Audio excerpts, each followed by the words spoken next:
তো এটা হচ্ছে ফুলবাড়িয়া সন্তোষপুর রাবার বাগান। আপনারা দেখতে পাচ্ছেন যে আমার পিছনে কিন্তু বিস্তীর্ণ আনারসের বাগান। দেখেন, যেদিকে চোখ যাইতেছে শুধু আনারসের বাগান। আর আমি যদি আপনাদেরকে একটু এদিকে দেখাই, দেখেন রাবার গাছ। এই যে দেখতে পাচ্ছেন, এটা কিন্তু টোটালটাই রাবার বাগান এবং এই পাশে হচ্ছে বিস্তীর্ণ আনারসের বাগান।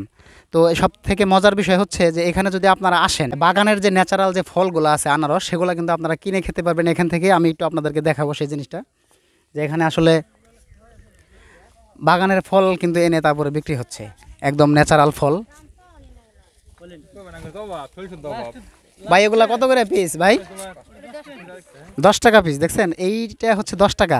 আর মানে সব থেকে মজার বিষয় হচ্ছে যে এটা কিন্তু একদম ন্যাচারাল ফল, গ্রানটা অনেক সুন্দর। আর এটা কিন্তু টাটকা, একদম বাগান থেকে তুলে এনে তারপরে হচ্ছে এখানে বিক্রি করতেছে 10 টাকা পিস। আর এটা কিন্তু খুবই টেস্টি, খুবই সুস্বাদু। এটার নাম হচ্ছে জলডুঙ্গি আনারস। এটা আপনার বছরে প্রায় 12 মাসই পাওয়া যায়। ভাই এগুলো কি টক নাকি মিষ্টি? মিষ্টি হবে তো না? এগুলো 100% মিষ্টি। আপনারা গ্রানটা তো আসলে বোঝানো সম্ভব না। গ্রানটা খুবই সুন্দর।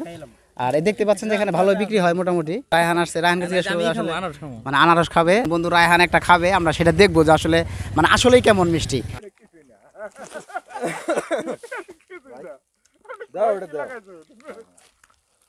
ওকে।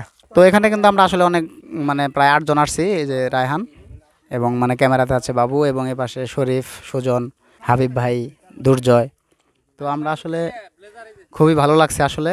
আর জায়গাটা অনেক সুন্দর। এখানে যদি আপনারা ফ্যামিলি নিয়ে আসেন শুক্রবার বন্ধের দিনগুলোতে, দিন কিন্তু ঘুরে যেতে পারবেন। যেহেতু পাহাড়ি এলাকা, খুব সুন্দর আসলে, মানে মানে সতেজ নিঃশ্বাস নেওয়ার মতো একটা পরিবেশ।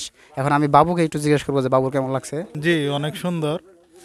এখানে যদি আপনারা আসতে চান তাহলে আমরা আসছি হলে এখানে শরীফ আসছে, দুর্জয়, রায়হান, তারপরে আমাদের সেই সুদূর হালুয়াঘাট থেকে আগত হাবিব ভাই, যার কথা বললেই নয়, সে অনেক ভালো মনের মানুষ।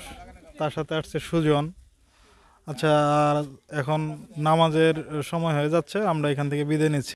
তো আমরা এখন আসলে এই জায়গাটা থেকে চলে যাচ্ছি, কারণ এখানে আমাদের এই জায়গাটাতেও ঘোরা শেষ। আর এটা হচ্ছে আসলে সন্তোষপুরের যে যাওয়ার আগের যে মোড়টা, সেই মোড়। এবং আমরা এখন এখান থেকে চলে যাচ্ছি। আমরা যাব হচ্ছে এখন সন্মুখের দিকে। আর একটা জিনিস আপনাদেরকে বলে রাখি, এখানে কিন্তু প্রচুর ধুলা আসলে।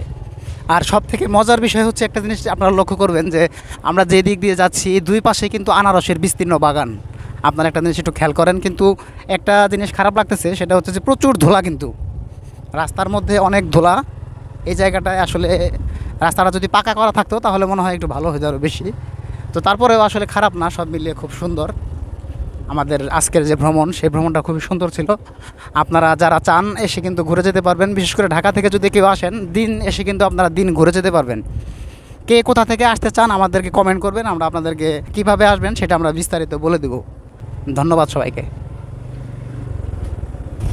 তো আমরা আসলে গ্রামটা দেখা শেষ করে এই সুন্দর সন্তোষপুর যে রাবার বাগান, সেই রাবার বাগান দেখা শেষ করে আমরা এখন যাওয়ার পথে। আর খুবই ভালো লাগছে আসলে, খুব এনজয় করছি আমরা আজকে সারাদিন। আর আপনারা চাইলে কিন্তু এসে ঘুরে যেতে পারেন, দিন এসে দিন।